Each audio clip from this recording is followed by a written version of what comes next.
내 딸을 빚더미에 팔아넘기려고 웨딩드레스를 입혔나.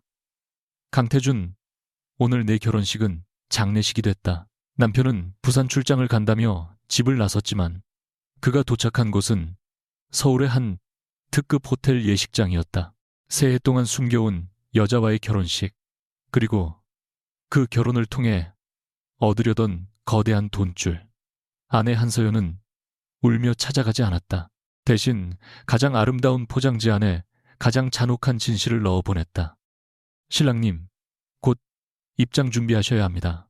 호텔 웨딩 매니저가 낮은 목소리로 말하자 강태준은 거울 앞에서 검은 턱시도의 소매를 천천히 정리했다. 그의 손가락에는 새 반지가 끼워져 있었고 어제까지 한서연과의 집 서랍 안에 있어야 할 결혼 반지는 이미 사라진 뒤였다. 옆에서 윤채리는 순백의 드레스 자락을 가볍게 움켜쥐고 태준 씨, 정말 괜찮은 거죠? 아버지가 오늘 예식 끝나고 바로 투자 확약서 얘기 꺼내실 거예요. 라고 속삭였다. 태준은 미소를 지으며 그녀의 손등을 덮었다. 걱정하지 마. 장인어른께서도 결국 나를 믿게 되실 거야. 체리는 잠깐 눈썹을 찌푸렸다. 아직 장인어른 아니에요. 그리고 혼인신고는 왜 다음 달로 미뤄야 해요? 태준의 입가가 아주 짧게 굳었다가 다시 부드러워졌다. 해외 투자 라운드 마무리 때문에 그래. 서류가 꼬이면 너도 피곤해져. 그는 능숙했다. 불안한 여자에게 이유를 주고 의심 많은 아버지에게 숫자를 주고 이미 법적 아내인 여자에게는 출장이라는 단어를 주면 충분하다고 믿었다. 예식장 문 밖에는 서울 강남의 이름난 집안 사람들이 천천히 모여들고 있었다. 호텔 샹들리에 아래로 윤성환 회장의 오랜 거래처 금융권 임원, 언론사 간부들이 잔잔한 웃음을 흘렸다. 그들은 신랑 강태준을 젊은 벤처 성공 신화로 알고 있었다. 체린의 친구들은 언니, 진짜 영화 같다. 강 대표님, 눈빛 봐. 완전 신부밖에 안 보네. 라며 속삭였고 태준은 그런 시선을 즐겼다. 그는 가난한 집 아들 아내의 성과와 인맥에 기대어 첫 회사를 세운 남자 회의실 밖에서 늘 누군가의 허락을 기다리던 과거를 오늘 이 예식장 바닥 아래 묻어버릴 생각이었다. 그때 신부 대기실 문이 열리고 윤성환이 들어왔다.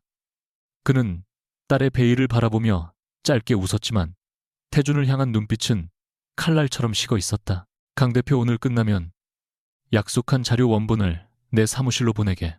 태준은 고개를 숙이며 물론입니다. 회장님께 실망드릴 일 없습니다. 라고 답했다. 성환은 그의 손가락에 낀 새 반지를 한번 보았다. 사람이 실망을 주는 건 말보다 손이 먼저 말할 때가 많지.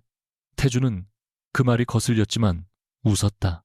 그는 아직 자신이 이겼다고 믿고 있었다. 같은 시각 한강이 내려다 보이는 여의도의 한 조용한 회의실에서 한서연은 휴대전화 화면을 내려다보고 있었다. 화면 속에는 호텔 예식장 내부를 비추는 보안 협조 영상이 작게 떠 있었다. 그녀는 회색 정장 차림이었고 손목시계는 오전 11시 27분을 가리켰다. 옆자리에 서도윤 변호사가 서류철을 다듬며 말했다. 지금 멈추면 아직 조정으로 끝낼 수 있습니다. 결혼식장에서 공개되는 순간 강태준 씨는 물론이고 윤 회장 쪽도 물러날 길이 없어집니다. 서연은 눈을 들지 않았다. 물러날 길을 남겨둔 건 지난 3달 동안 충분히 했어요. 도윤은 그녀의 옆얼굴을 보았다. 분노가 있어야 할 자리에 지나치게 맑은 침묵이 있었다. 그래서 더 위험해 보였다. 한서연 씨, 복수가 목적이면 증거는 칼이 됩니다. 하지만 사건으로 만들려면 칼이 아니라 기록이어야 합니다. 서연은 마침내 그를 바라봤다. 그래서 당신을 고용했잖아요. 내가 찌르지 않게 하려고. 도윤의 입술이 굳었다. 그녀는 다시 화면으로 시선을 돌렸다. 오늘 저 사람은 결혼하려는 게 아니에요.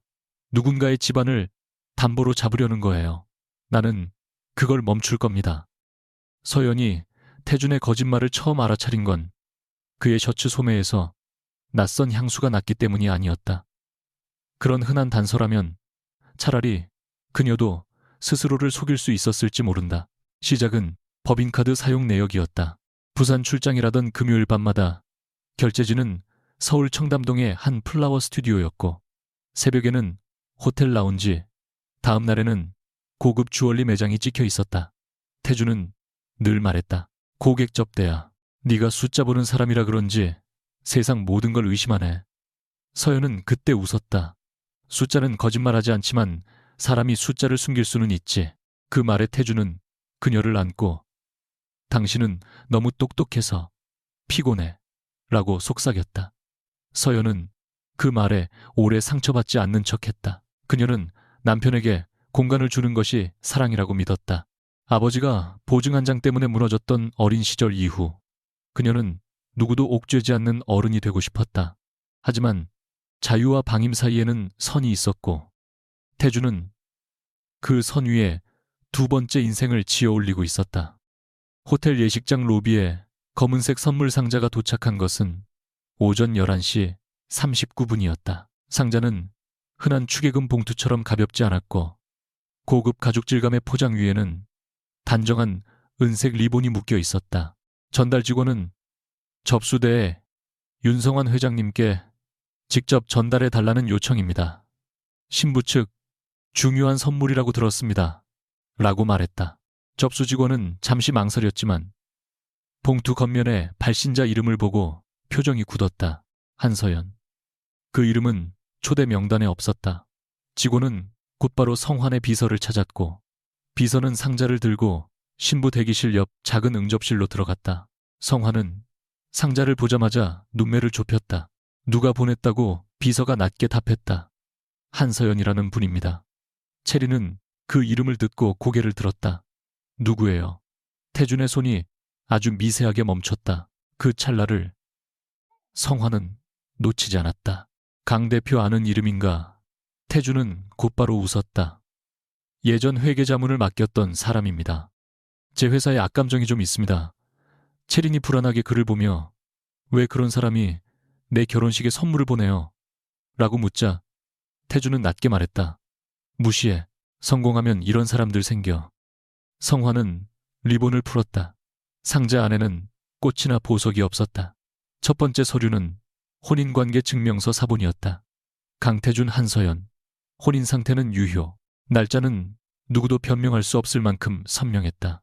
두 번째는 법률 대리인을 통해 정리된 사실 확인서였고, 세 번째는 아직 정식 접수 전이지만 관련 기관 제출을 앞둔 고소준비 서류였다. 성환의 얼굴에서 피가 빠져나갔다. 체리는 처음엔 글자를 이해하지 못한 사람처럼 서류를 빼앗아 들었다가 곧 손끝을 떨었다. 태준 씨, 이게 뭐예요? 이 여자 누구예요? 왜 당신 이름 옆에 배우자라고 적혀 있어요? 태준은 한 걸음 다가오며 체리나 설명할 수 있어. 서류상으로만 남아있는 관계야. 이미 끝난 사이고 그 여자가 일부러 오늘 보낸 거야. 라고 말했다. 성환의 목소리가 응접실 공기를 갈랐다. 서류상 배우자도 배우자다. 혼인신고가 살아있는데 내 딸과 예식을 올리겠다고. 태준은 급히 고개를 숙였다. 회장님, 오해입니다. 감정적으로 정리된 지 오래됐고 곧 법적으로도 정리될 예정이었습니다. 성환은 차갑게 되물었다. 그걸 왜 내 딸에게 말하지 않았지? 태준은 대답하지 못했다. 그 침묵 하나로 방 안의 모든 장식이 싸늘한 무대 소품처럼 변했다. 그때 예식장 안쪽에서 웨딩 영상 리허설 음악이 흐르기 시작했다. 원래라면 태준과 채린이 제주 바닷가에서 웃던 영상이 나와야 했다. 그러나 대형 LED 화면에는 부드러운 필터의 프리웨딩 사진 대신 흰 바탕의 표가 떠올랐다.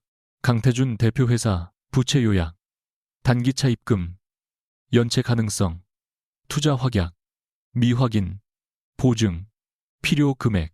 글자는 크지 않았지만 충분히 읽혔다. 로비의 하객들이 웅성거리기 시작했고 예식장 문 앞의 직원들이 당황해 무전기를 붙잡았다. 도윤은 여의도 회의실에서 화면을 확인하며 호텔 측 담당자에게 낮게 말했다. 사전에 합의된 긴급 검증 자료입니다. 사적인 영상이 아니라 신부 측 법률 대리 검토 요청으로 송출된 자료입니다. 멈추지 마십시오. 서연은 손가락을 깍지 낀 채 꼼짝하지 않았다. 그녀의 휴대전화로 태준의 전화가 미친 듯이 울렸다. 한 번, 두 번, 세 번. 그녀는 받지 않았다. 도윤이 물었다. 받지 않을 겁니까? 도윤이 있다. 서연은 화면 속 태준의 무너지는 어깨를 보며 대답했다. 저 사람은 늘 내가 전화를 받는다고 믿었어요.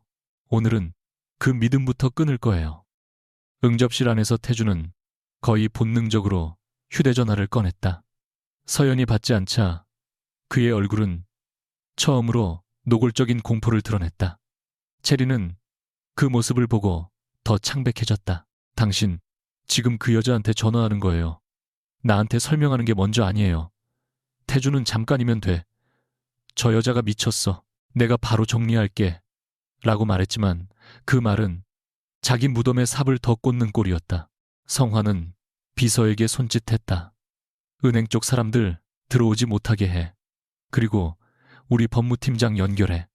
태준은 급히 성환 앞을 막았다. 회장님, 투자건은 이 문제와 별개입니다.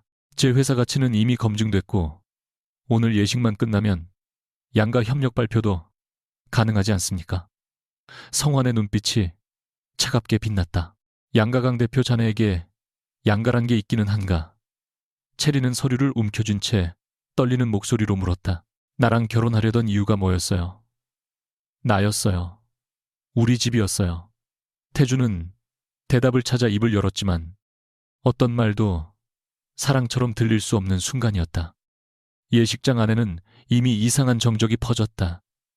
축가를 준비하던 피아니스트는 손을 멈췄고 사회자는 대본을 들고 허둥댔다. 하객들 사이에서는 저게 사실이야, 혼인관계가 남아있다고, 윤 회장이 저걸 몰랐다고 같은 속삭임이 낮은 파도처럼 번졌다. 성화는 문을 열고 예식장 중앙 통로로 걸어나갔다. 그의 뒤를 채린이 따라 나왔고 태준은 몇 걸음 늦게 그 뒤를 쫓았다. 순간 수백 개의 시선이 그들에게 꽂혔다. 성화는 마이크를 들었다. 웨딩 매니저가 당황해 회장님, 잠시만요. 하객분들께는 저희가 안내를 이라고 말했지만 그는 손 하나로 막았다. 성환의 목소리는 높지 않았으나 예식장 끝까지 선명하게 닿았다. 오늘 이 예식은 진행하지 않습니다. 사람들의 숨이 동시에 또 섰다. 태준은 그의 팔을 붙잡으려 하며 회장님, 제발 여기서는 아닙니다. 체면을 생각해 주십시오. 라고 낮게 애원했다. 성환은 그 손을 내려다보다가 천천히 떼어냈다. 체면은 속은 사람이 지키는 게 아니라 속인 사람이 잃는 거다. 그리고 그는 하객들 앞에서 딸의 베일이 아직 내려와 있는 그 자리에서 말했다. 지금 이 순간부터 내 딸은 사기꾼과 결혼하지 않는다. 그 한마디는 축포보다 크게 터졌다. 체리는 주저앉지 않으려 드레스 자락을 꽉 잡았다. 그녀는 사랑받는 신부로 서 있던 자리에서 순식간에 모두가 동정하거나 수군거리는 여자가 되었다. 그러나 그녀를 가장 아프게 한 건 시선이 아니라 태준의 얼굴이었다. 그는 체린을 보지 않았다. 그는 성환을 보며 투자와 회사와 무너질 자신의 이름만 계산하고 있었다. 체린은 그제야 깨달았다. 자신이 잃은 것은 결혼식이 아니라 사랑이라고 믿었던 모든 문장의 진짜 의미였다. 나한테 한 번이라도 진짜였던 말이 있어요. 그녀가 묻자 태준은 체린아, 제발 지금은 감정적으로 굴지 마 라고 말했다.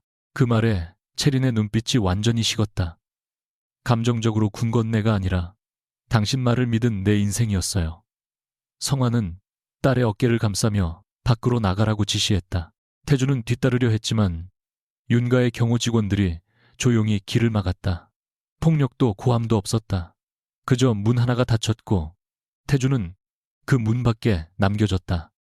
그에게는 아직 아무 판결도 내려지지 않았지만 이미 가장 화려한 법정 한가운데 선 피고인이 된 듯했다. 여의도 회의실에서 서연은 화면을 껐다. 긴 침묵 뒤에 도윤이 물었다. 괜찮습니까? 너무 흔한 질문이었고 그래서 대답하기 어려운 질문이었다. 서연은 한동안 자신의 손을 바라봤다. 손끝은 차갑고 안정되어 있었지만 손바닥 안쪽에는 손톱 자국이 남아 있었다. 괜찮아지려고 오늘을 만든 거예요. 그녀는 그렇게 말했지만 목소리 끝이 아주 조금 흔들렸다. 도윤은 그것을 못 들은 척했다. 그는 변호사였고 아직은 그녀의 약한 부분을 함부로 들여다볼 권리가 없었다. 대신 서류처를 정리하며 말했다. 이제 강태준 씨가 반격할 겁니다. 혼인관계는 명확하지만 재무자료 공개 방식은 공격받을 수 있습니다. 윤 회장 측은 바로 움직일 테고 언론은 자극적인 부분만 집어갈 겁니다. 서연은 자리에서 일어나 창가로 걸어갔다. 한강은 대낮의 빛을 받아 차갑게 반짝였다. 알아요. 그래서 아직 밤만 보냈어요. 도윤이 처음으로 미간을 좁혔다. 밤만 서연은 천천히 돌아섰다. 진짜 선물은 아직 열리지 않았어요. 그 순간 서연의 휴대전화가 다시 울렸다. 이번에는 태준이 아니라 낯선 번호였다. 그녀는 잠시 망설이다가 전화를 받았다. 수화기 너머에서 윤채린의 숨소리가 먼저 들렸다. 몇 초 뒤 채린은 울음을 삼킨 목소리로 말했다. 한서연 씨, 맞죠? 방금 전까지 당신을 미워했어요. 지금도 고맙다고 말할 순 없어요. 그런데 묻고 싶어요. 그 사람이 우리 집 돈 때문에 나를 선택했다는 증거 더 있어요. 서연은 눈을 감았다가 떴다. 그녀가 바라던 것은 채린의 굴욕이 아니었다. 적어도 이제는 그렇게 말할 수 있었다. 하지만 지금 당신이 먼저 해야 할 일은 울지 않는 게 아니에요. 아무 서류에도 서명하지 않는 거예요. 채린은 낮게 숨을 들이켰다. 우리 아버지가 당신을 만나겠대요. 도윤이 서연의 표정을 보고 몸을 곧게 세웠다. 서연은 창밖의 강을 한 번 더 바라본 뒤 대답했다. 그럼 오늘 안에 만나죠. 강태준이 도망갈 시간을 주면 안 되니까요. 통화가 끝나자마자 도윤이 말했다. 이제 이건 이혼 사건이 아닙니다. 서연은 고개를 끄덕였다. 처음부터 아니었어요. 그리고 그녀는 책상 위에 마지막 봉투를 집어들었다. 봉투 겉면에는 태준이 오래전 그녀에게 강요했던 보증 동의서의 사본이 들어있었다. 그날 그녀가 끝내 서명하지 않았던 종이, 그가 그녀를 어리석다고 비웃었던 바로 그 종이, 이제 그 빈 서명란이 그의 몰락을 증명할 가장 조용한 칼날이 되어 있었다. 윤성환 회장이 한서연을 만나겠다고 한 장소는 강남의 호텔도 윤가의 저택도 아니었다. 그는 광화문에 있는 자신의 법무법인 회의실을 지정했다.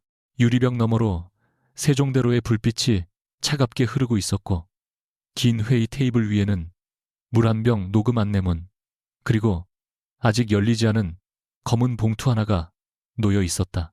체리는 웨딩드레스를 벗고 짙은 남색 원피스로 갈아입었지만 머리핀 자국이 남은 머리카락과 지워지지 않은 눈가의 붉은 기운 때문에 몇 시간 전까지 신부였다는 사실을 숨길 수 없었다. 그녀는 서연이 들어오자마자 자리에서 벌떡 일어났다. 당신이죠. 내 결혼식을 망친 사람. 서연은 멈춰섰다. 도윤이 옆에서 낮게 감정적인 대화는 피하시는 게 좋습니다.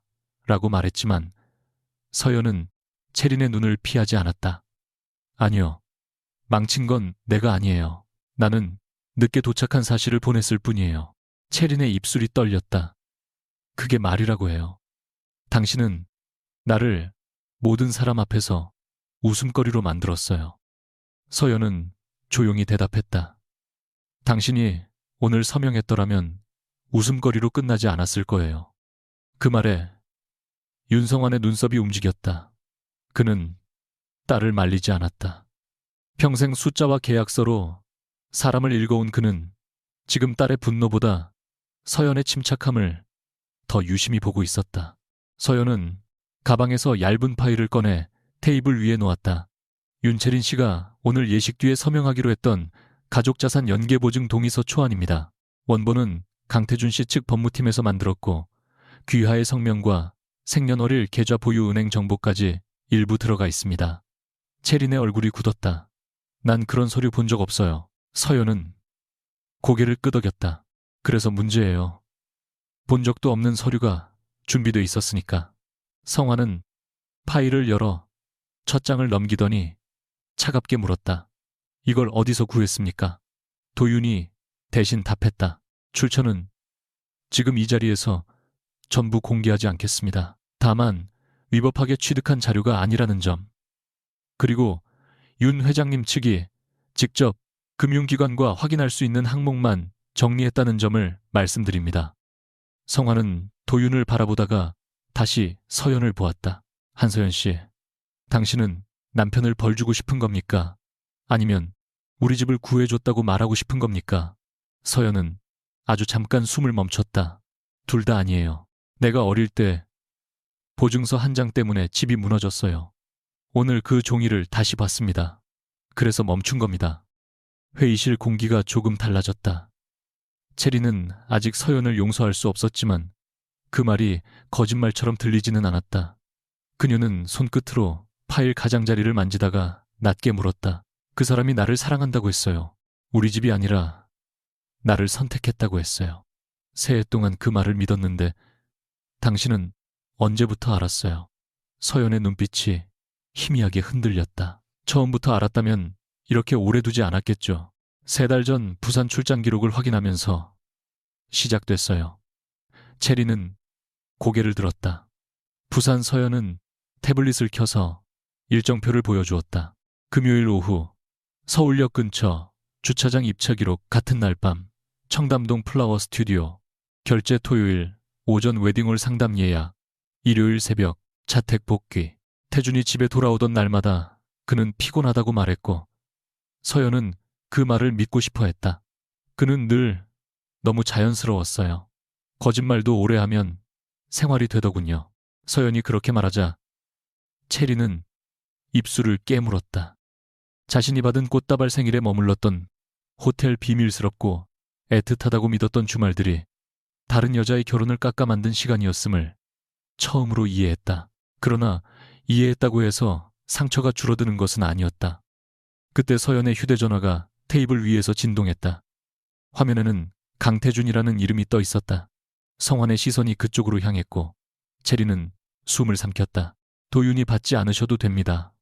라고 말했지만 서연은 전화를 받았다. 스피커를 켜지는 않았다. 수화기 너머에서 태준의 목소리는 낮고 거칠었다. 한서연, 너 지금 어디야? 네가 무슨 짓을 했는지 알아. 서연은 무표정하게 알아. 그래서 한 거야.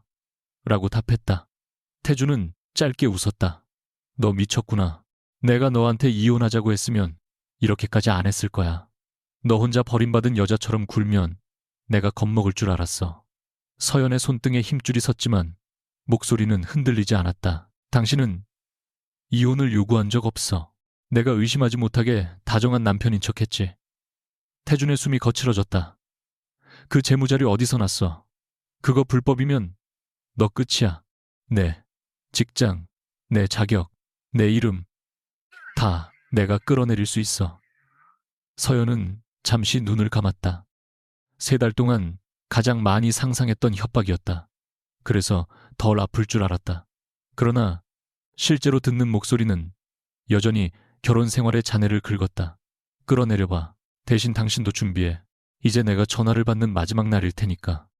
통화가 끊기자 체린 이 자리에서 일어났다. 그녀의 눈에는 눈물보다 분노가 더 선명했다. 그 사람 지금 어디 있어요?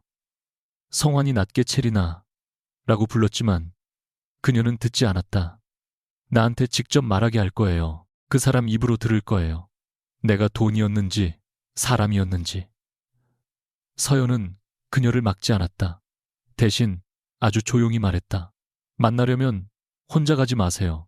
그리고 어떤 말에도 서명하지 마세요. 사과처럼 들리는 말 중에도 계약이 섞여 있을 수 있어요. 체리는 그 말을 듣고 더 화가 난 듯 웃었다. 당신이 뭔데 나한테 충고해요. 당신도 속았잖아요. 회의실은 순간 얼어붙었다. 도윤이 눈빛으로 제지하려 했지만 서연은 고개를 끄덕였다. 맞아요. 나도 속았어요. 그래서 당신에게 말하는 거예요. 속은 사람끼리 서로를 찌르면 속인 사람만 살아남아요.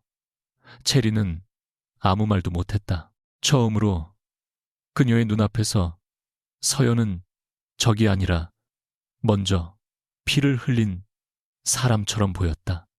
그게 더 참기 힘들었다. 미워할 대상이 흐려지는 건 배신보다 느린 고통이었다. 밤이 깊어지기 전 태주는 움직였다. 그는 자신의 회사 홍보팀을 통해 짧은 입장문을 냈다.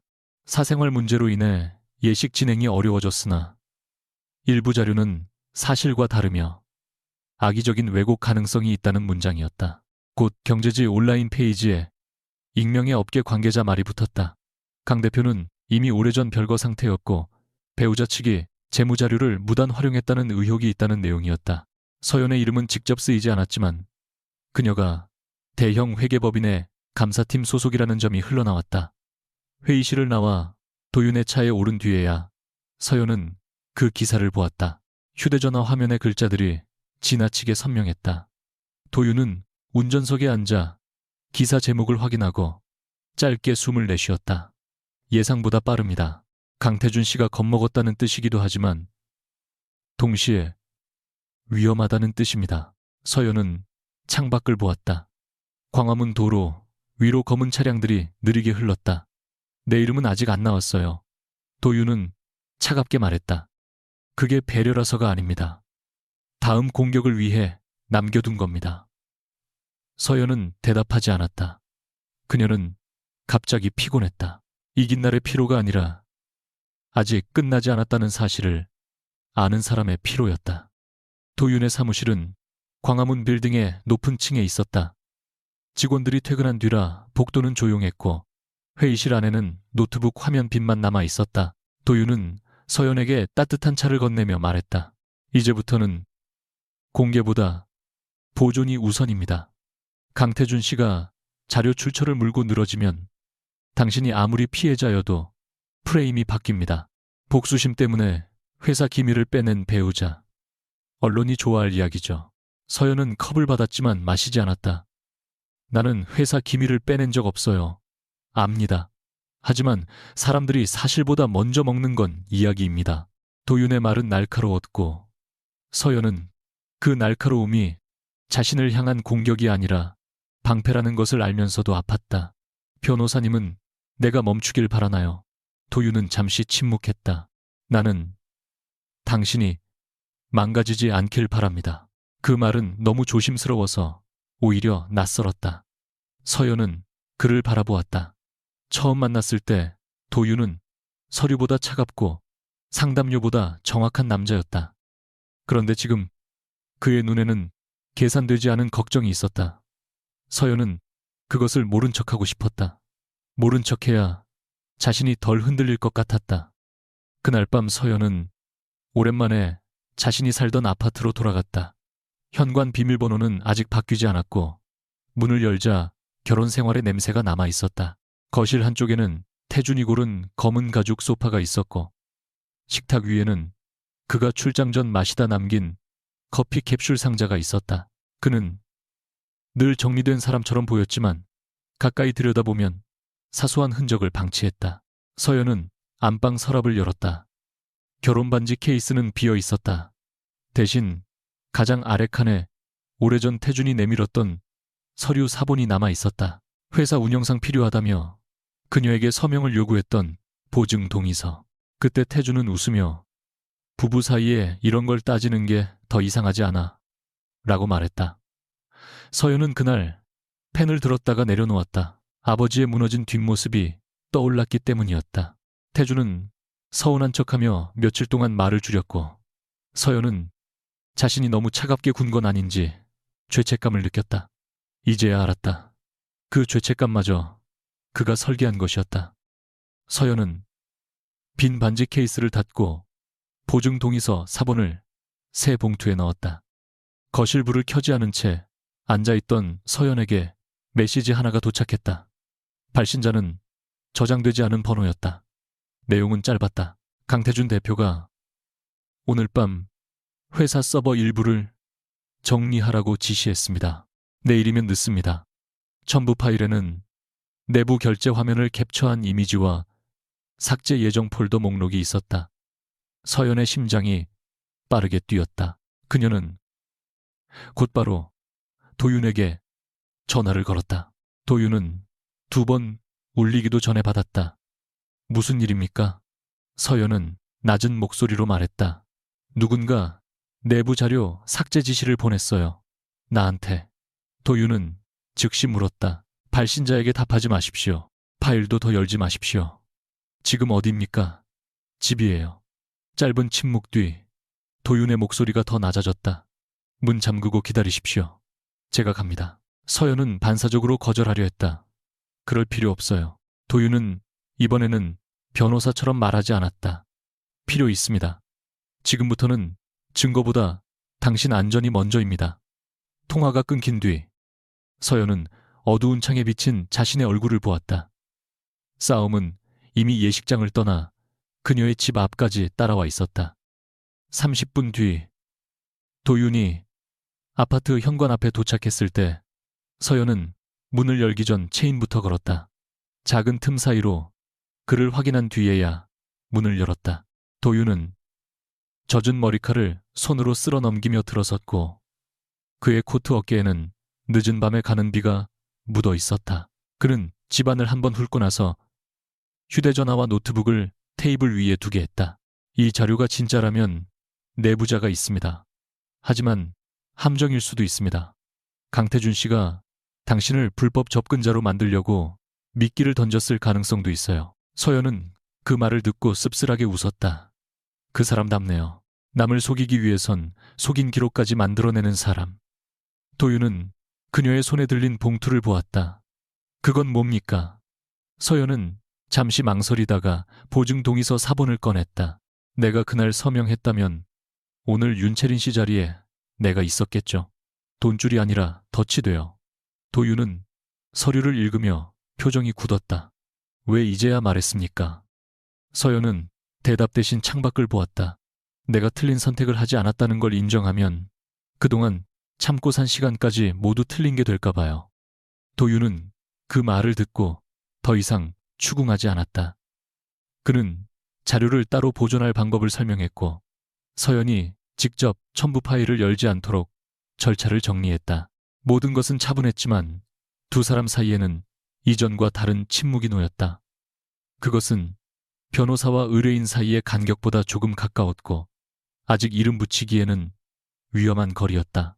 새벽이 가까워질 무렵 도윤의 보안 협력 업체에서 1차 확인 전화가 왔다.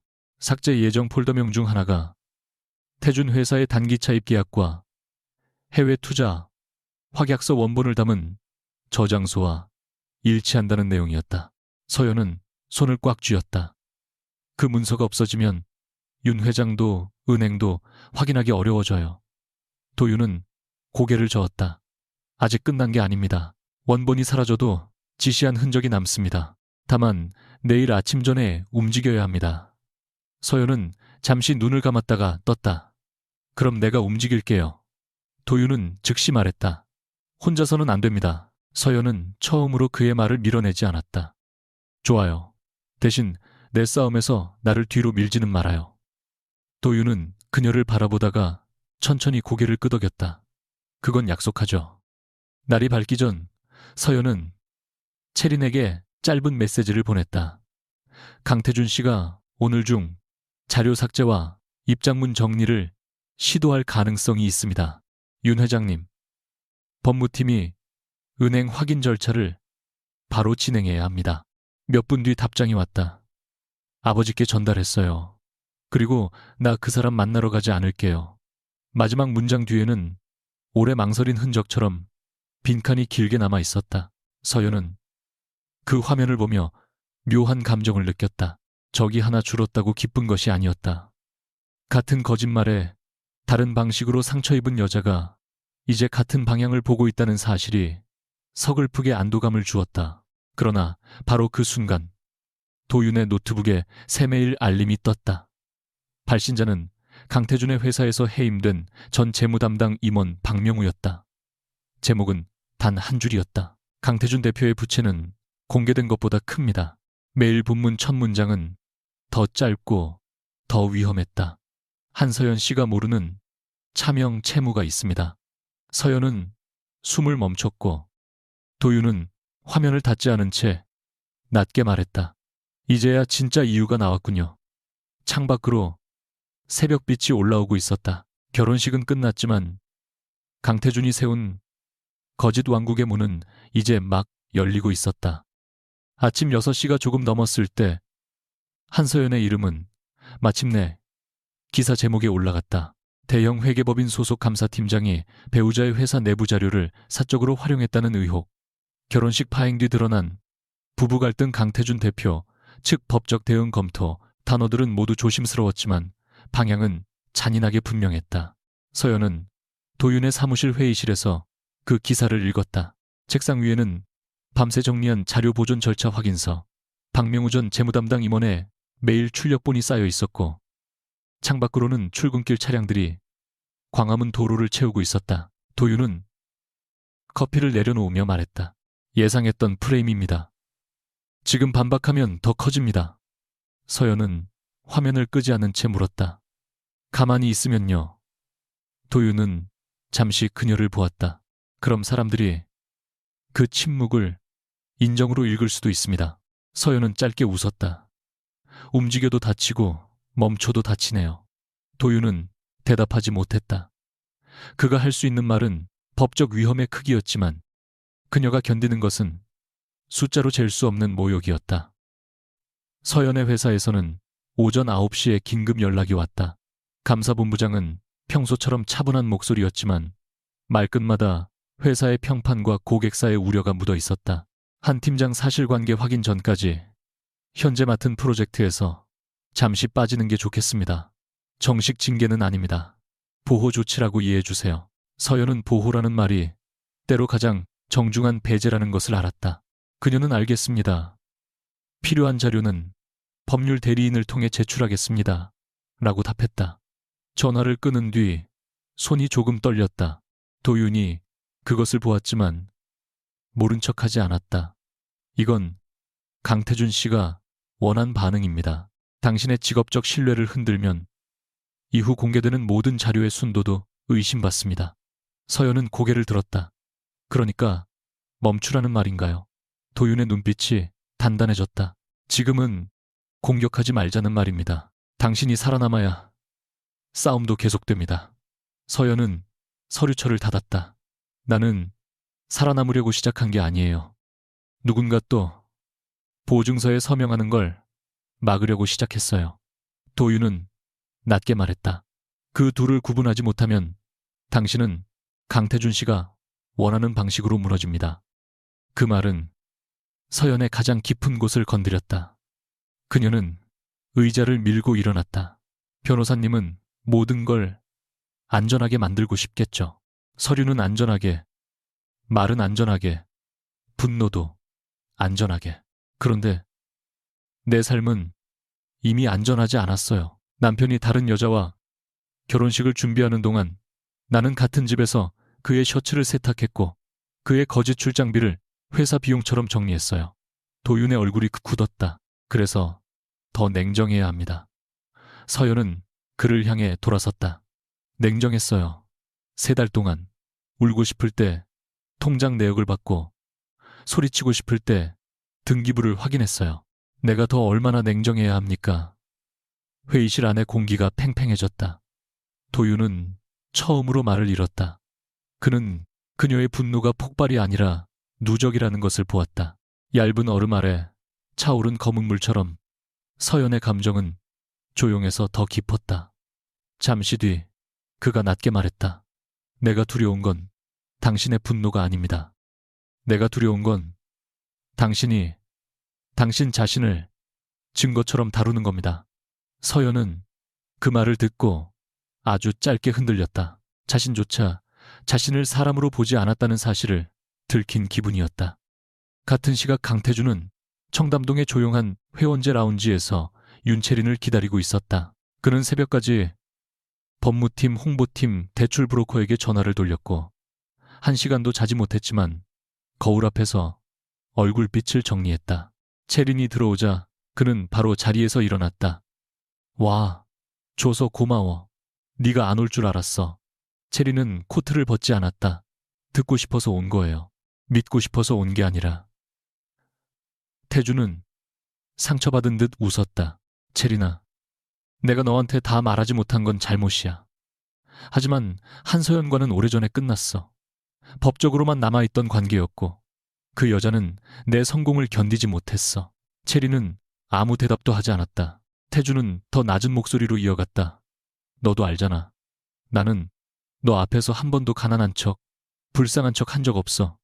내 힘으로 여기까지 왔어. 그런데 그 여자는 늘 내가 자기 덕분에 성공한 사람처럼 굴었어. 그의 말은 매끄러웠다.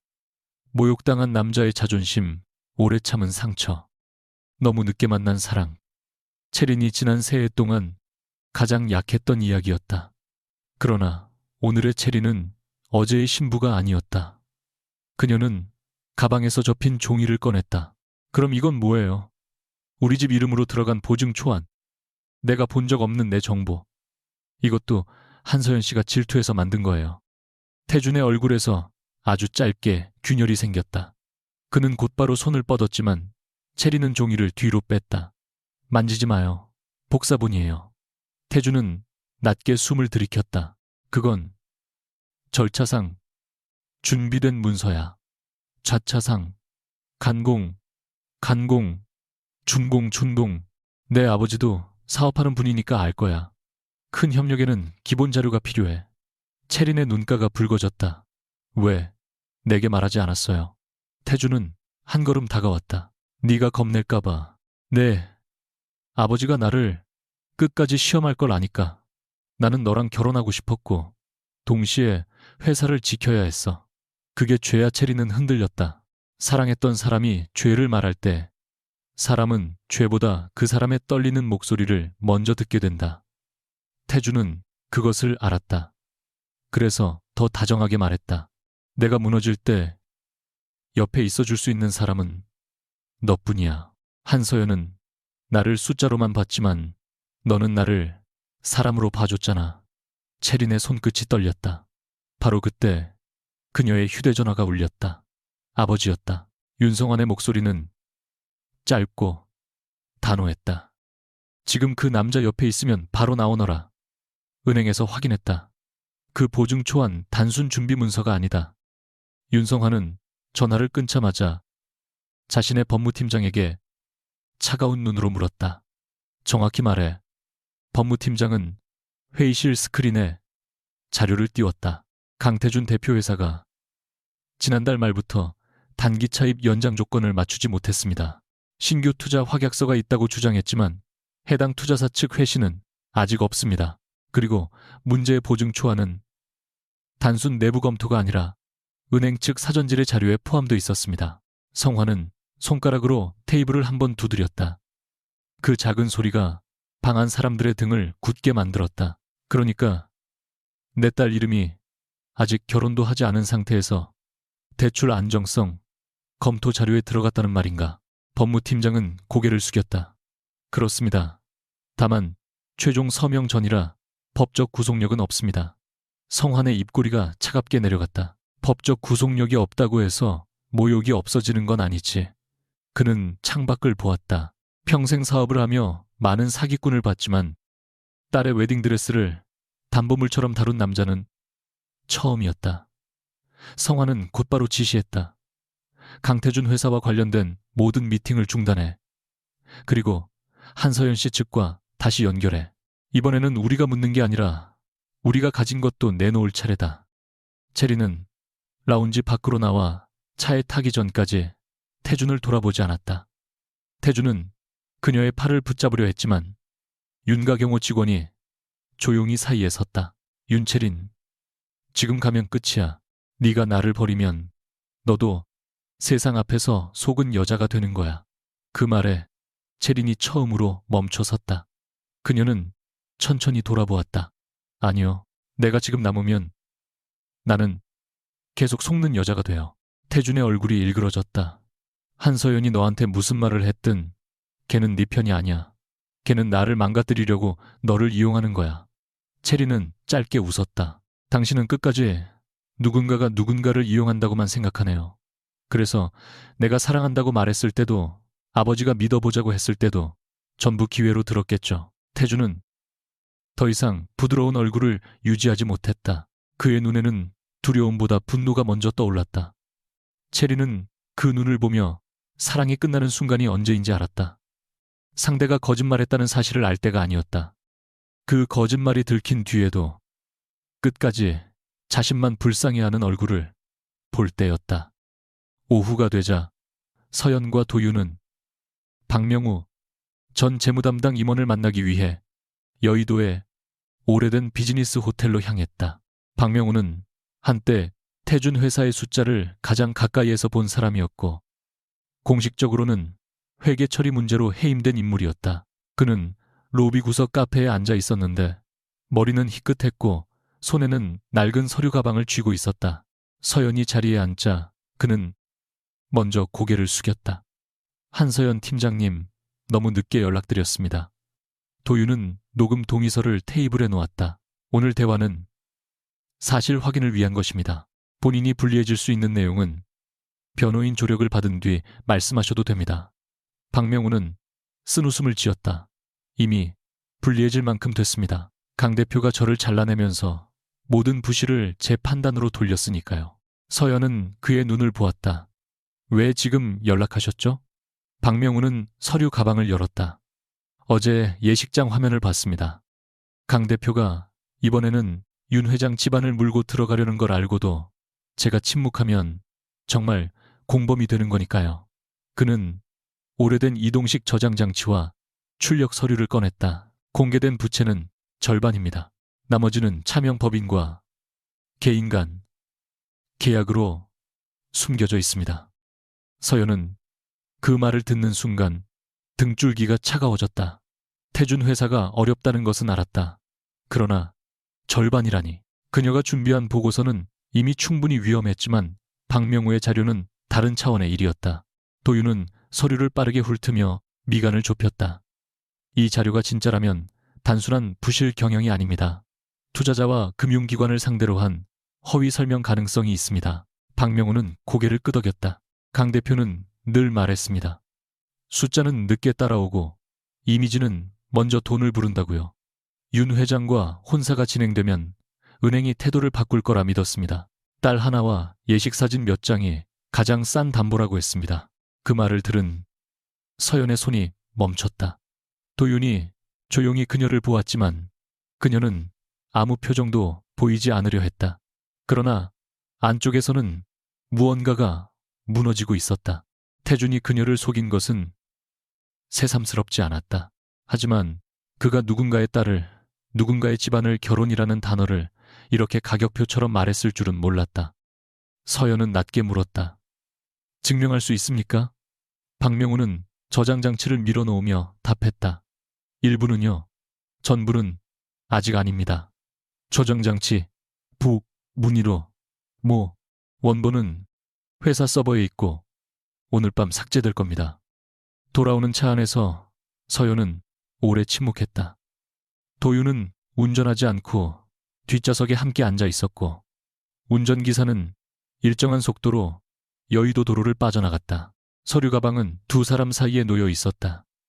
마치 폭탄처럼. 도윤이 먼저 말했다. 이 자료는 바로 쓰면 안 됩니다. 박명우 씨 개인이 들고 나온 사본만으로 움직이면 강태준 씨는 출처와 조작 가능성을 공격할 겁니다.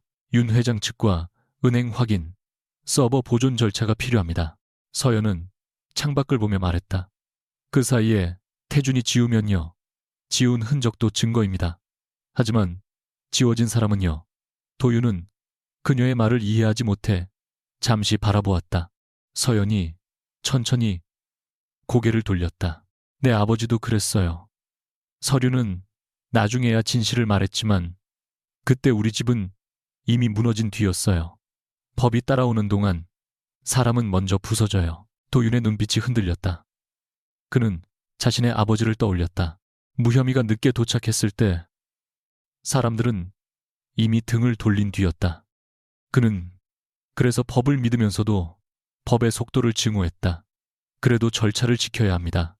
그가 말하자 서연은 작게 웃었다.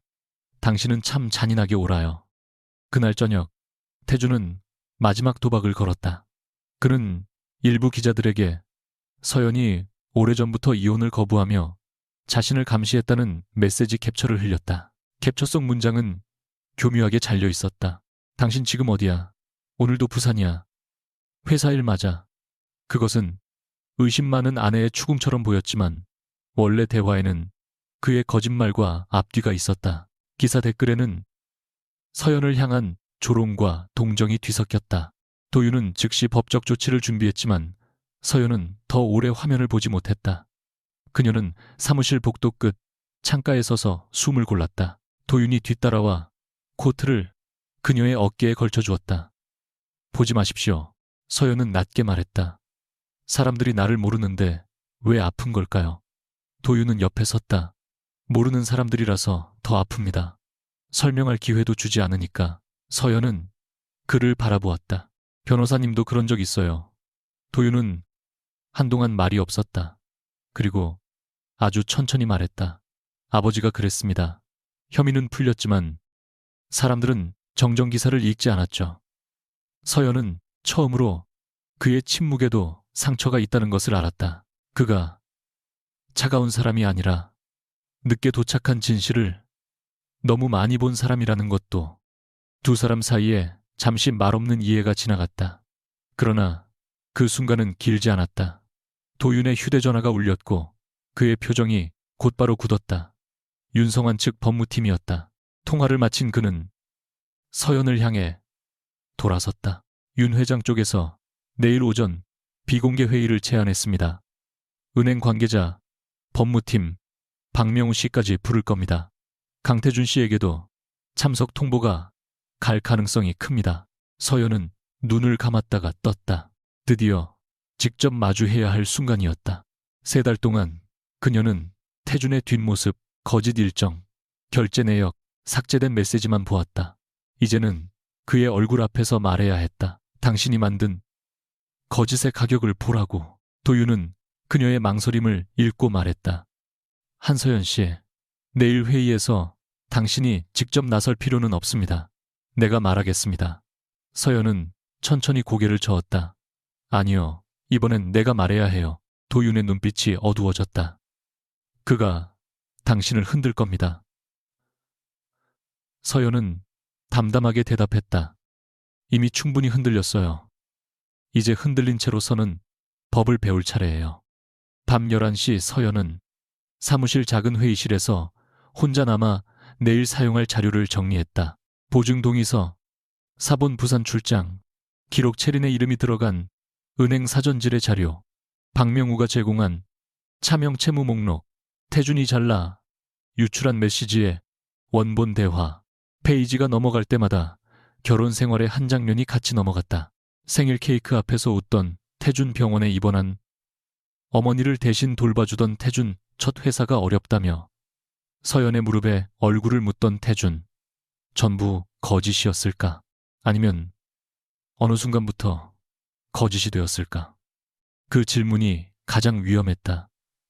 나쁜 사람을 처음부터 나쁜 사람으로 만들면 미워하기 쉽지만 사랑했던 시간이 조금이라도 진짜였다고 믿는 순간 증오에도 구멍이 생긴다.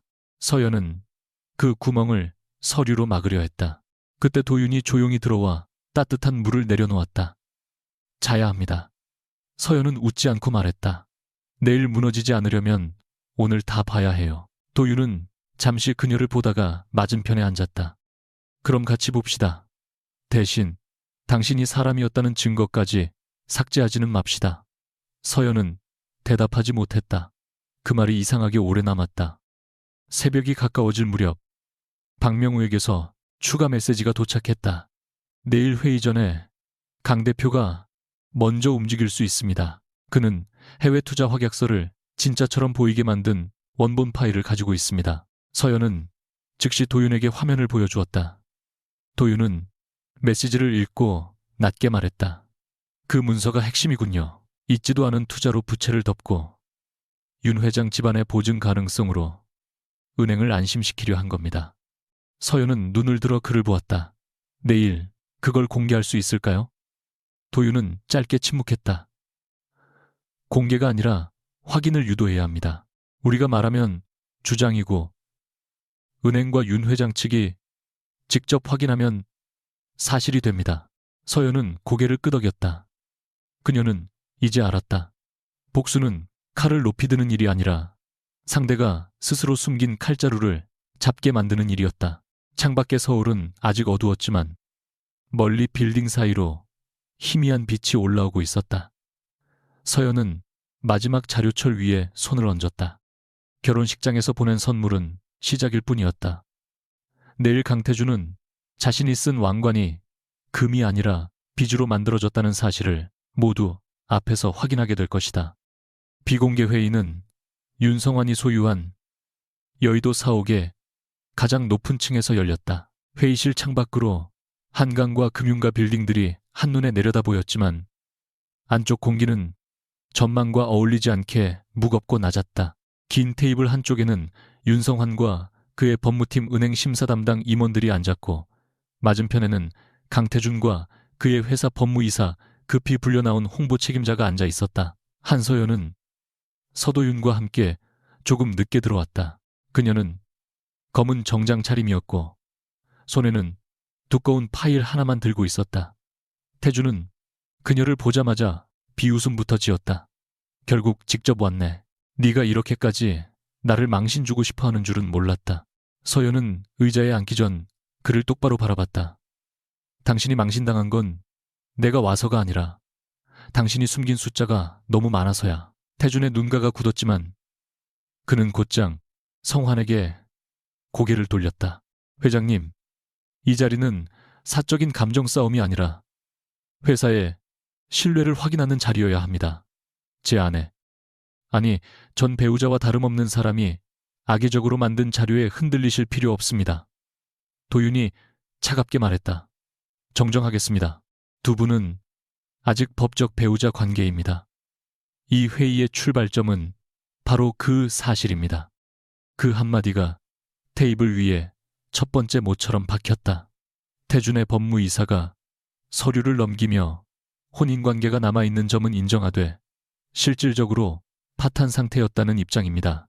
형사적 문제로 확대하는 것은 과도합니다. 라고 말했다. 도윤은 미리 준비한 문서를 밀어놓았다. 파탄 상태였다는 주장을 하려면 적어도 상대 배우자에게 이혼 의사를 명확히 통지했거나 별거 사실을 입증할 자료가 필요합니다. 그런데 강태준 씨는 지난주까지 한서연 씨와 같은 주소지에 거주했고 생활비 계좌도 공동으로 사용했습니다. 서연은 조용히 태블릿 화면을 켰다. 부산 출장이라던 날짜마다 서울에서 결제된 플라워 스튜디오 웨딩홀 상담, 주얼리 매장 기록이 시간 순으로 정리되어 있었다. 태준은 날카롭게 말했다.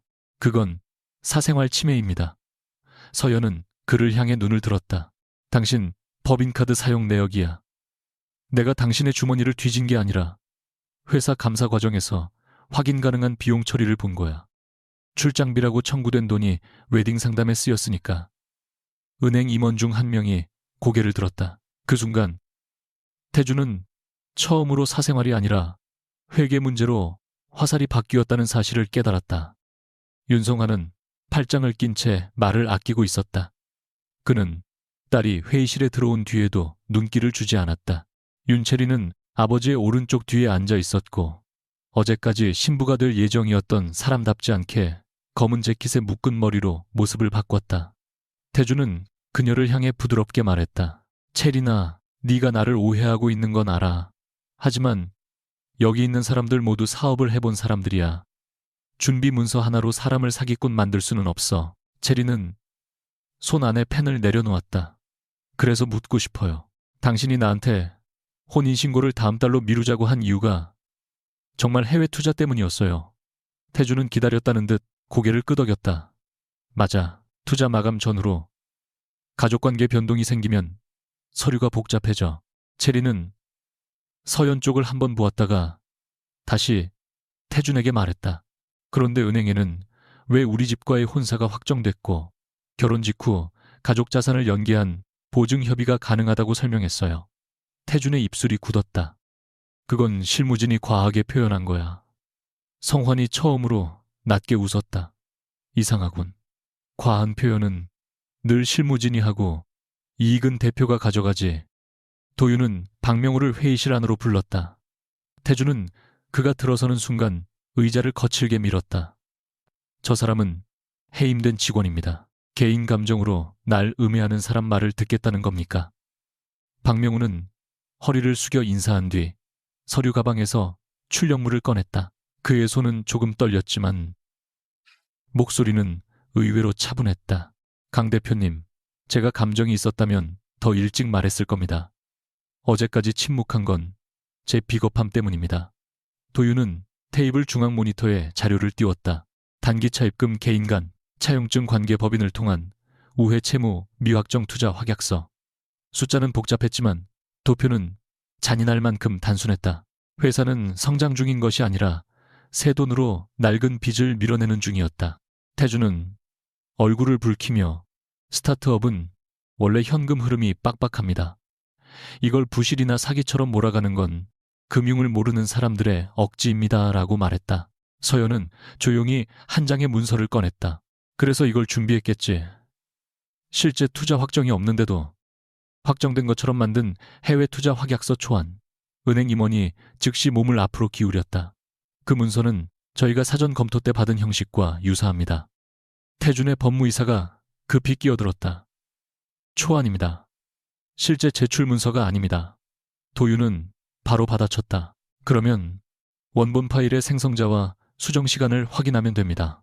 은행에 전달된 문서와 같은 경로인지 강태준 씨 본인 승인 없이 나갔는지도 확인할 수 있겠지요. 태준은 이를 악물었다. 회사 서버를 마음대로 들여다보겠다는 겁니까? 윤성환은 태준을 바라보며 말했다. 자네가 정말 떳떳하다면 오늘 이 자리에서 보존 동의만 하면 되네. 원본을 바로 열자는 게 아니라 삭제하지 못하게 묶어두자는 뜻이야. 태준은 침묵했다. 그 침묵은 길지 않았지만 회의실의 모든 사람이 들을 만큼 컸다. 체리는 그의 옆 얼굴을 바라보았다.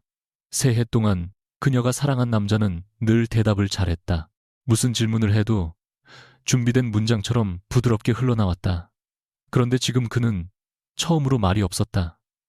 체리는 천천히 일어나 자신의 휴대전화를 테이블 위에 놓았다. 어젯밤 당신이 나한테 보낸 음성 메시지예요. 아버지를 설득해달라고 했죠. 그리고 이렇게 말했어요. 우리 결혼사진 한 장이면 은행도 더는 의심 못한다고. 녹음이 재생되자 태준의 얼굴이 완전히 굳었다. 그의 목소리는 회의실 스피커를 통해 흘러나왔다. 다정한 척 낮춘 음성. 그러나 단어는 차가웠다. 체리나, 내 아버지 체면을 생각하면 예식만 끝나도 판이 달라져. 은행 사람들은 숫자보다 누구 집안이 뒤에 서 있는지를 봐. 그 뒤의 말은 체린이 울음을 참느라 끊었는지 짧은 잡음으로 이어졌다. 태주는 벌떡 일어나 그건 사적인 통화야.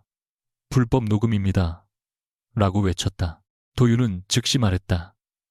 당사자인 윤채린 씨가 직접 보관한 음성 메시지입니다.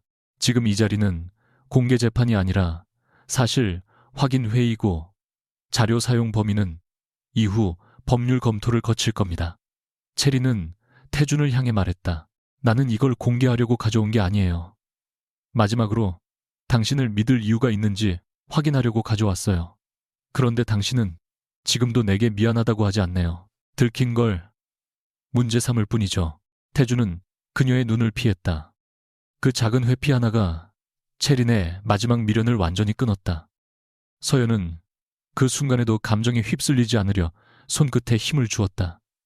그녀는 마지막 파일을 열었다. 강태준 씨, 이 서류 기억해. 태준의 시선이 종이에 닿자 얼굴빛이 바뀌었다. 오래전 그가 서연에게 내밀었던 보증 동의서 사본이었다. 아직 서명란은 비어 있었다. 태준은 낮게 말했다. 그걸 왜 아직 갖고 있어? 서연은 차분하게 대답했다. 당신이 그날 말했지. 부부 사이에 이런 걸 따지는 내가 이상하다고. 내가 당신을 믿지 않아서 회사가 힘들어진 거라고. 태준은 성난 듯 웃었다. 그래서 뭐 네가 서명 안 한 건 사실이잖아. 내 회사가 힘들 때 당신은 끝까지 계산기만 두드렸어. 서연의 눈빛이 처음으로 흔들렸다가 다시 단단해졌다. 아니, 나는 그날 우리 집을 한 번 더 지킨 거야. 오늘 윤채린 씨도 지키려고 했고 그녀는 성환 쪽으로 시선을 돌렸다. 이 사람이 원하는 건 배우자가 아니었습니다. 위기 때 책임을 떠넘길 이름이었습니다. 그 이름이 나에서 윤채린 씨로 바뀐 것뿐입니다. 성환은 아무 말 없이 서류를 집어들었다. 빈 서명란이 그 어떤 서명보다 많은 것을 말하고 있었다. 태주는 점점 몰렸다. 그는 마지막으로 서연을 겨냥했다. 한서연, 너는 늘 그렇게 잘난 척했어.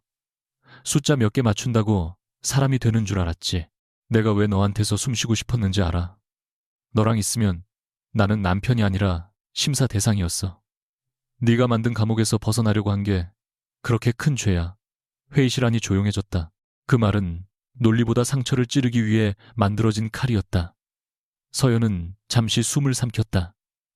사랑했던 사람이 자신의 약점을 가장 잘 아는 법이었다. 도윤이 나서려 하자 서연은 손으로 그를 막았다. 그녀는 직접 태준을 바라보았다.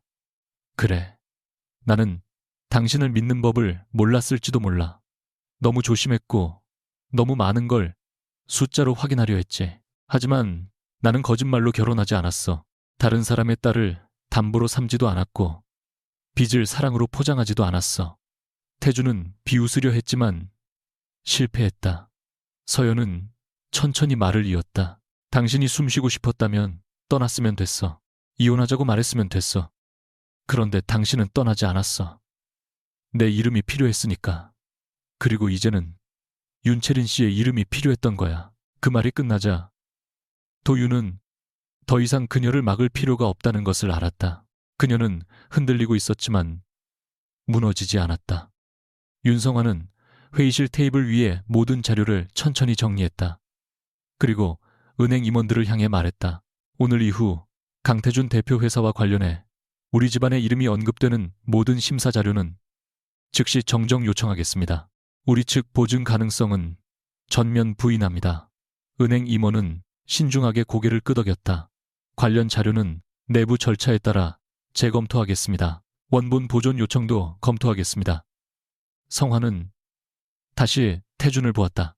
강 대표 예식은 어제 끝났고 사업도 오늘 끝났네.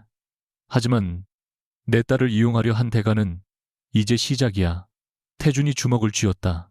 회장님, 이렇게까지 하시면 회장님도 손해보실 겁니다.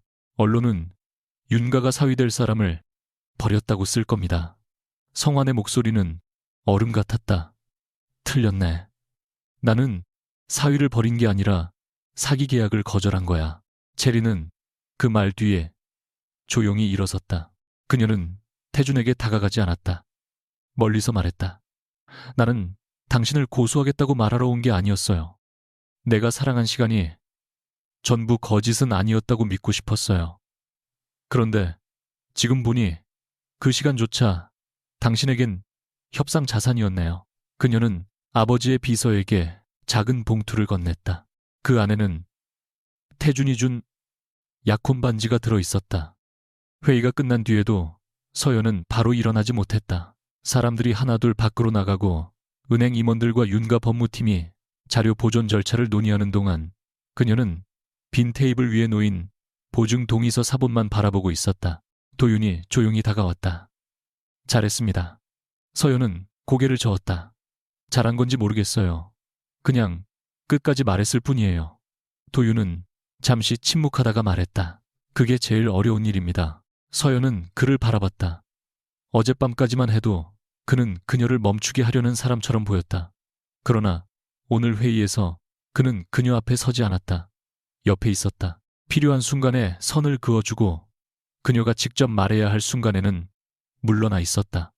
서연은 낮은 목소리로 말했다. 아까 나를 대신해서 말하지 않아줘서 고마워요. 도윤은 아주 희미하게 웃었다. 약속했으니까요. 당신 싸움에서 당신을 뒤로 밀지 않겠다고. 그 말이 서연의 가슴 한쪽을 조용히 눌렀다. 이상하게 아프지 않았다. 오히려 오래 닫혀있던 문틈으로 처음 바람이 들어오는 느낌이었다. 그러나 태주는 아직 완전히 끝나지 않았다. 그는 회의실 밖 복도에서 서연을 기다리고 있었다. 윤가 사람들의 시야가 잠시 멀어진 틈이었다. 도윤이 바로 앞으로 나서려 했지만 서연은 그를 다시 한번 손으로 막았다. 태주는 피곤하고 초라해 보였지만 눈빛만은 여전히 독했다. 너 이겼다고 생각하지 마. 너도 곧 알게 될 거야. 사람들은 진실보다 추문을 오래 기억해. 서연은 그를 바라보았다. 그래서 당신이 평생 추문으로 살게 될까봐 걱정돼. 태준의 턱이 굳었다. 난 다시 일어날 거야. 넌 결국 혼자 남겠지. 네가 그렇게 잘난 척 지켜낸 빈 서명란 끌어안고. 서연은 잠시 그를 바라보다가 가방에서 작은 반지 케이스를 꺼냈다. 태준이 멈칫했다. 그 안에는 그가 몇 달 전부터 서랍 속에 버려두었던 결혼 반지가 들어있었다. 서연은 케이스를 열지도 않은 채 그의 앞 테이블 위에 내려놓았다. 혼자 남는 게 두려워서 거짓말 속에 사는 것보다 혼자라도 내 이름으로 사는 게 나아. 태주는 무언가 말하려 했지만 도윤의 전화가 울리는 소리에 끊겼다. 도윤은 전화를 받자마자 표정이 바뀌었다. 그는 몇 마디 듣고 곧바로 서연을 보았다. 서버 보존 요청이 받아들여졌습니다. 그리고 강태준 씨 회사에서 오늘 새벽 실제 삭제 시도가 확인됐습니다. 태준의 얼굴이 창백해졌다. 무슨 헛소리야. 도윤은 차갑게 말했다. 삭제 지시 계정이 대표 승인 권한과 연결되어 있다는 1차 확인이 나왔습니다. 뭐가 그런 건고? 자세한 건 절차를 통해 확인되겠지만 이제 당신이 주장하던 조작 프레임은 더 이상 쉽지 않을 겁니다. 복도 끝에서 윤성환의 법무팀장이 다시 돌아오고 있었다. 그의 손에는 긴급 보존 확인 문서가 들려 있었다. 성환도 뒤따라 걸어왔다. 그는 태준을 스쳐 지나가며 낮게 말했다. 강 대표, 이제 내 딸 문제가 아니라 내 회사와 금융기관을 속이려 한 문제야. 법정에서 보세. 태준은 벽을 짚었다. 어제 예식장의 문이 닫혔고 오늘 은행의 문이 닫혔다. 그리고 이제 법의 문이 열리고 있었다. 서연은 사옥을 나와 로비에 섰다. 유리문 너머로 오후의 서울이 환하게 빛나고 있었지만 그녀의 몸은 긴 싸움을 지나온 사람처럼 무거웠다. 재린이 뒤따라 내려와 잠시 머뭇거리다가 그녀에게 다가왔다. 두 사람 사이에는 어제의 웨딩드레스와 오늘의 서류들이 아직 보이지 않는 벽처럼 서 있었다. 채린이 먼저 입을 열었다. 당신을 좋아하게 될 것 같지는 않아요. 서연은 작게 고개를 끄덕였다. 그럴 필요 없어요. 채린은 손가락을 꽉 쥐었다. 그래도 오늘은 말해야 할 것 같아서요. 그 상자 끔찍했지만 필요했어요. 내가 조금만 더 늦게 알았다면 우리 집도 나도 더 크게 망가졌을 거예요. 서연은 그녀를 바라보았다. 채린의 눈에는 아직 분노가 있었지만 그 분노는 더 이상 서연만을 향하고 있지 않았다. 나도 당신에게 상처를 줬어요. 서연이 말하자 채린은 씁쓸하게 웃었다. 상처를 준 건 그 사람이죠. 당신은 포장지만 고급으로 골랐을 뿐이고 처음으로 두 사람 사이에 아주 희미한 숨쉴 틈이 생겼다. 친구는 아니었다. 하지만 더 이상 적도 아니었다. 저녁이 가까워질 무렵 도윤은 서연을 한강변으로 데려다 주었다. 차 안에서 두 사람은 한동안 말이 없었다. 싸움은 승리에 가까워졌지만 서연의 얼굴은 가벼워 보이지 않았다. 도윤은 신호에 멈춰서며 물었다. 후회합니까? 서연은 창밖에 강을 보았다. 후회는 아닌데 이상해요. 저 사람이 무너지면 내가 시원할 줄 알았어요. 그런데 그냥 피곤해요. 도윤은 낮게 말했다. 복수는 끝나도 상처가 자동으로 사라지지는 않습니다. 서연은 고개를 돌려 그를 보았다. 변호사님은 늘 맞는 말만 하네요. 도윤은 이번에는 조금 부드럽게 웃었다. 틀린 말도 합니다. 예를 들면 처음엔 당신이 이 싸움을 복수로만 시작했다고 생각했습니다. 서연은 조용히 물었다. 지금은요? 도윤은 앞을 바라본 채 답했다. 지금은 당신이 무너진 과거를 다시 세우려고 싸운다는 걸 압니다.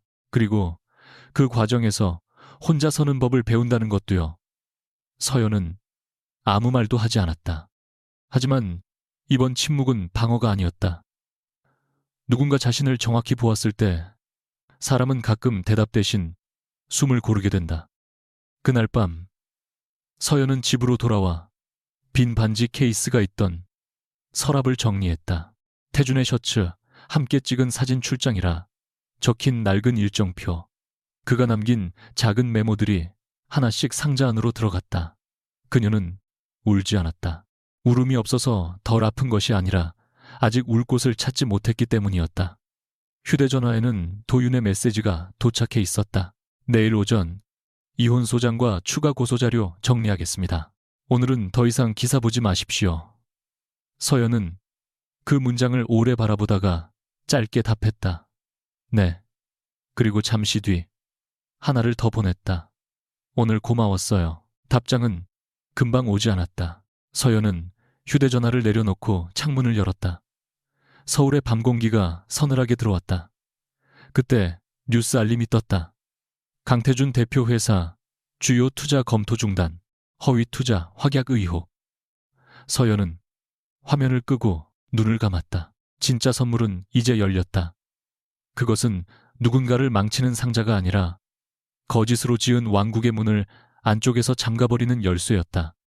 강태준의 회사 앞에는 사흘 만에 취재진이 모여들었다. 어제까지만 해도 젊은 창업가의 성공 신화라고 불리던 건물 유리문에는 취재 카메라에 검은 렌즈가 붙었고 직원들은 고개를 숙인 채 뒷문으로 빠져나갔다. 투자 검토 중단, 허위 확약서 의혹 관계, 법인을 통한 차명 채무 결혼을 이용한 보증 유도 가능성. 기사 제목들은 하나씩 더 무거워졌고 태준이 가장 집착하던 말인 성공은 순식간에 사라졌다. 대신 남은 것은 의혹과 거짓, 그리고 법적 대응이라는 건조한 단어들이었다. 한서연은 그 모든 기사를 도윤의 사무실 회의실에서 조용히 확인했다. 도윤은 그녀가 화면을 오래 보지 않도록 노트북을 닫으며 말했다. 오늘은 이혼 조정 기일 준비가 우선입니다.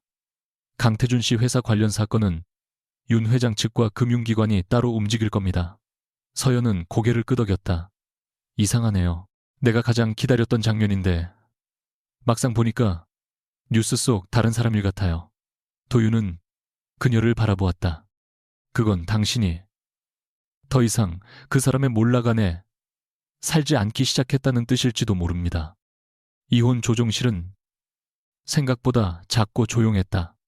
화려한 예식장과 높은 회의실을 지나온 뒤라 그 좁은 공간은 오히려 현실처럼 느껴졌다. 테이블 하나, 물컵 2개, 서류철 몇 권.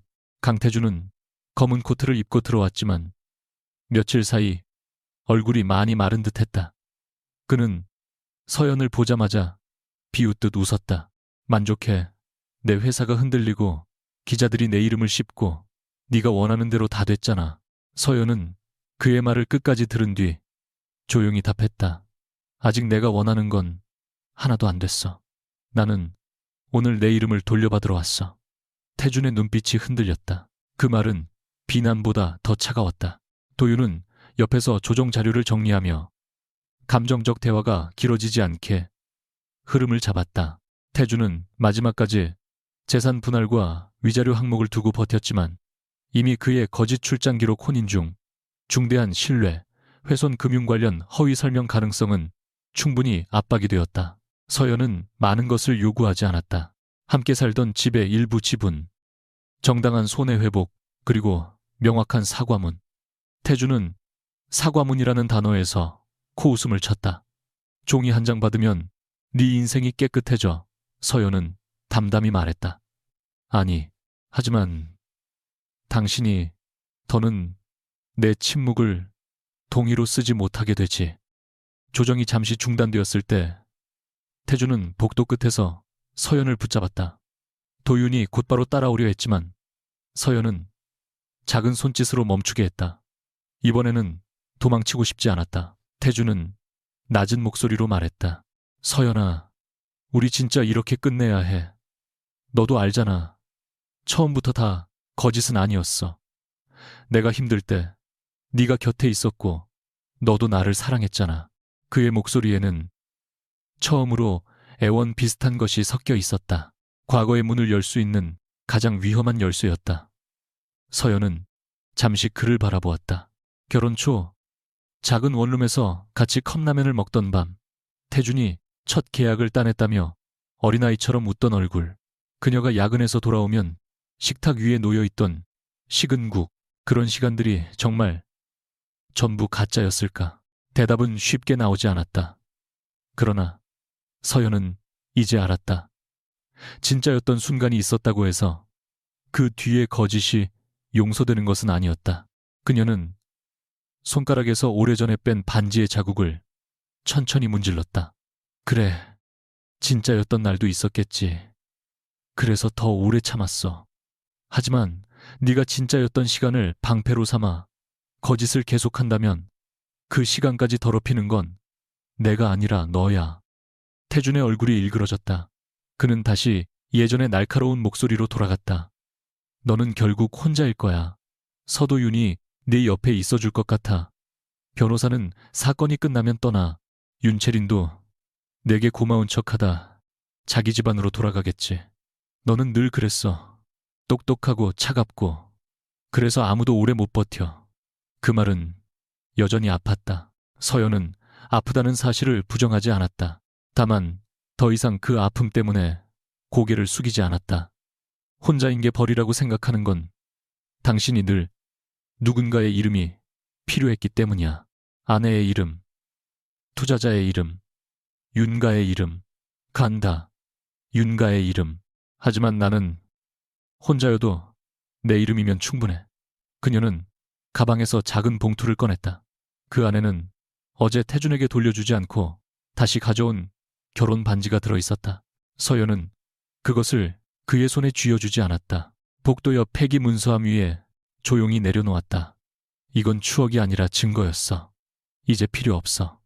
태준은 반지를 바라보며 아무 말도 하지 못했다. 그 순간 도윤이 천천히 다가왔지만 그는 끼어들지 않았다. 서연이 스스로 문을 닫는 순간을 지켜볼 뿐이었다. 며칠 뒤 윤채린에게서 연락이 왔다. 장소는 청담동의 작은 갤러리 카페였다. 채린은 화려한 옷 대신 단정한 셔츠와 긴 코트를 입고 있었고 손가락에는 약혼 반지가 없었다. 그녀는 서연이 앉자마자 잠시 침묵하다가 말했다. 우리 아버지가 강태준 씨 회사를 상대로 손해배상과 허위 설명 관련 절차를 시작했어요. 은행 쪽도 별도로 움직인대요. 나는 조사에 필요한 메시지랑 음성 파일을 제출하기로 했고요. 서연은 조용히 고개를 끄덕였다. 힘들겠네요. 체리는 씁쓸하게 웃었다. 네. 그런데 웃기죠. 예식장에서 무너졌을 때는 죽을 만큼 창피했는데 지금은 그때 멈춰서 다행이라고 생각해요. 그녀는 작은 상자를 테이블 위에 올렸다. 서연이 의아하게 바라보자 채린이 말했다. 당신이 보낸 상자만큼 비싸지는 않아요. 그냥 돌려주는 마음이에요. 상자 안에는 고급 펜 하나가 들어있었다. 채린은 눈을 내리깔았다.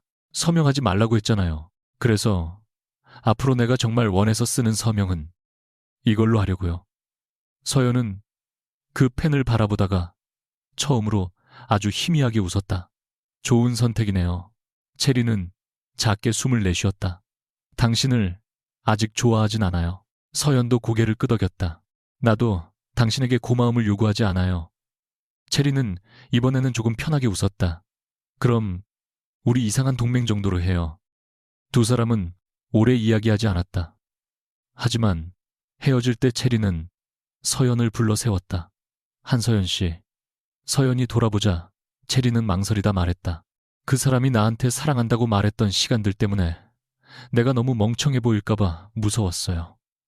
그런데 당신을 보면서 알았어요. 속은 게 멍청한 건 아니더라고요. 계속 속이게 두는 게 더 아픈 거지. 서연은 그 말을 들으며 자신의 오래된 얼굴을 떠올렸다. 태준이 출장 가방을 들고 나가던 아침마다 그녀는 의심을 접고 다정한 아내로 남으려 했다. 그건 멍청함이 아니라 사랑을 지키려는 노력이라고 이제야 누군가 말해주는 것 같았다. 서연은 조용히 답했다.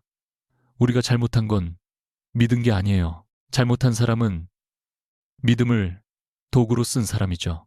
체리는 고개를 숙였다. 눈물은 없었다. 대신 조금 단단해진 표정이 있었다. 둘은 친구처럼 포옹하지 않았다. 뜨거운 화해도 없었다. 다만 서로를 향해 한 번 고개를 숙였고 그것으로 충분했다. 어떤 관계는 가까워지지 않아도 서로를 구할 수 있었다. 태준에 대한 수사는 빠르게 진행되지는 않았다. 현실은 드라마처럼 하루 만에 수갑을 채우지 않았다. 그러나 문은 하나씩 닫혔다. 주요 투자사는 협의를 철회했고 은행은 기존 대출 조건을 재검토했으며 윤성환 측 법무팀은 혼사와 사업 협력을 연결해 설명한 정황을 정리해 제출했다. 박명우는 자신에게 돌아올 책임을 감수하고 자료 출처와 내부 결제 과정을 진술했다.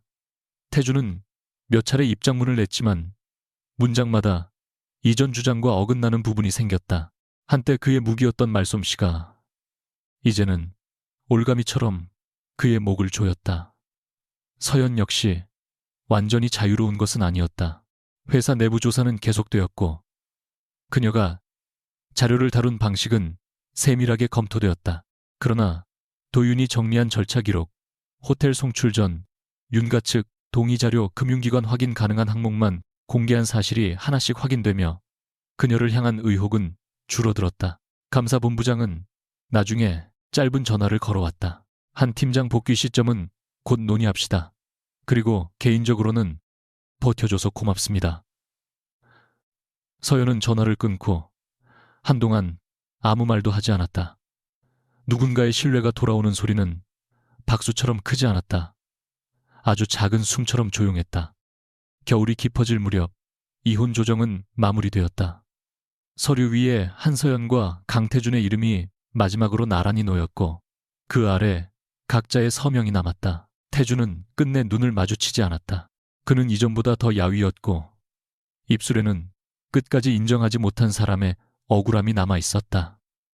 서연은 펜을 내려놓고 조정실 밖으로 나왔다. 복도창으로 오후 햇빛이 길게 들어왔다.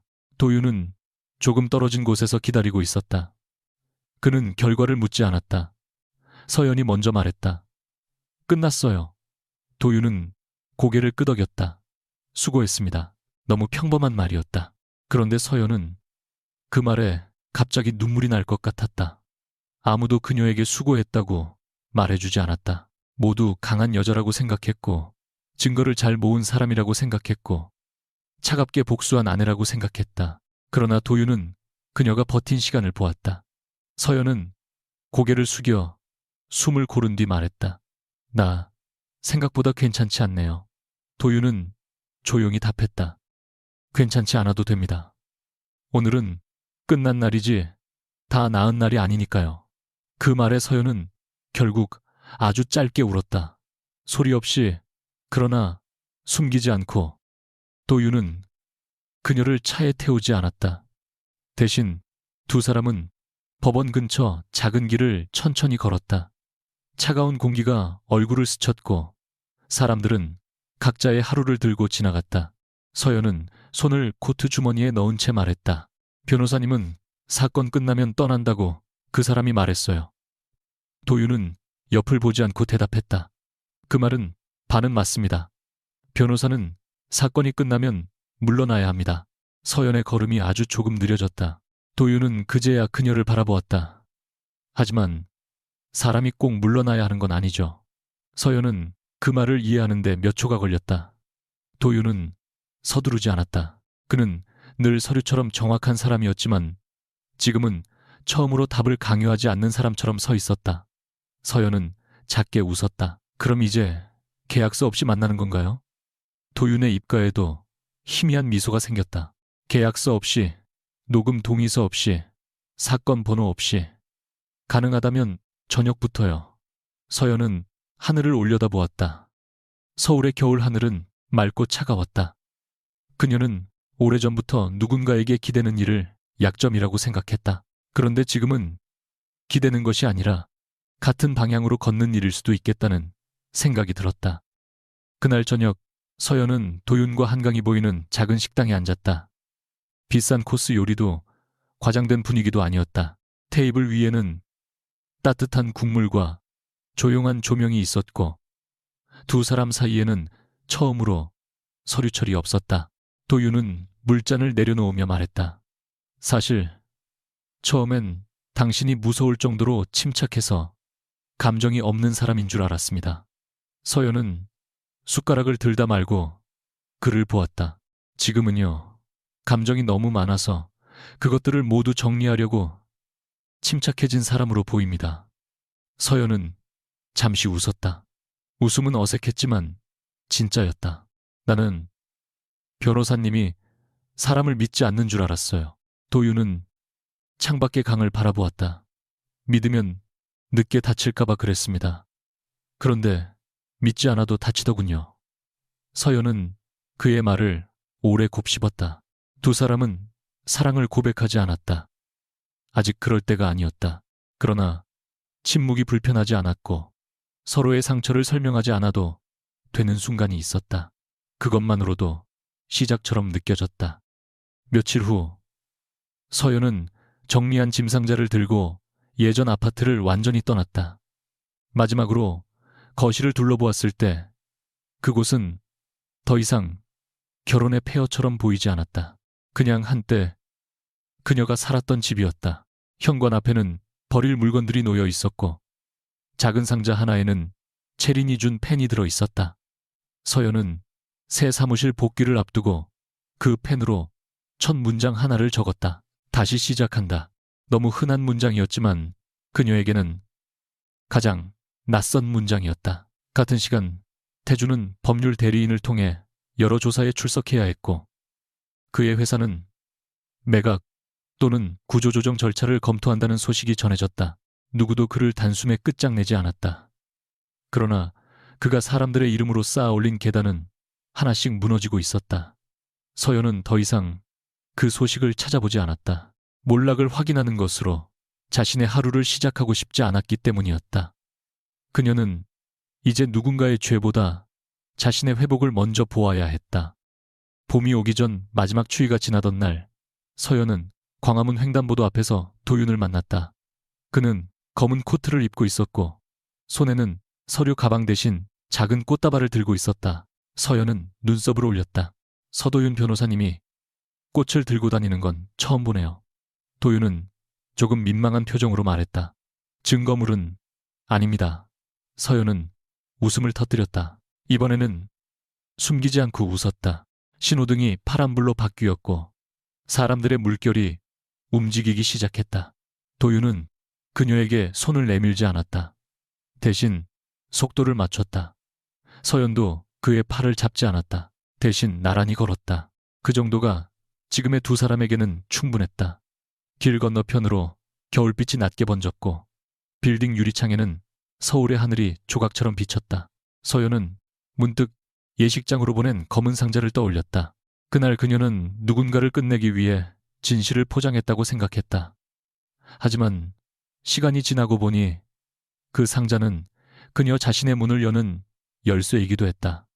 거짓 결혼은 끝났고 비주로 만든 왕관은 부서졌다. 그리고 한서연은 마침내 누구의 아내도 누구의 증거도 아닌 자신의 이름으로 다시 걷기 시작했다.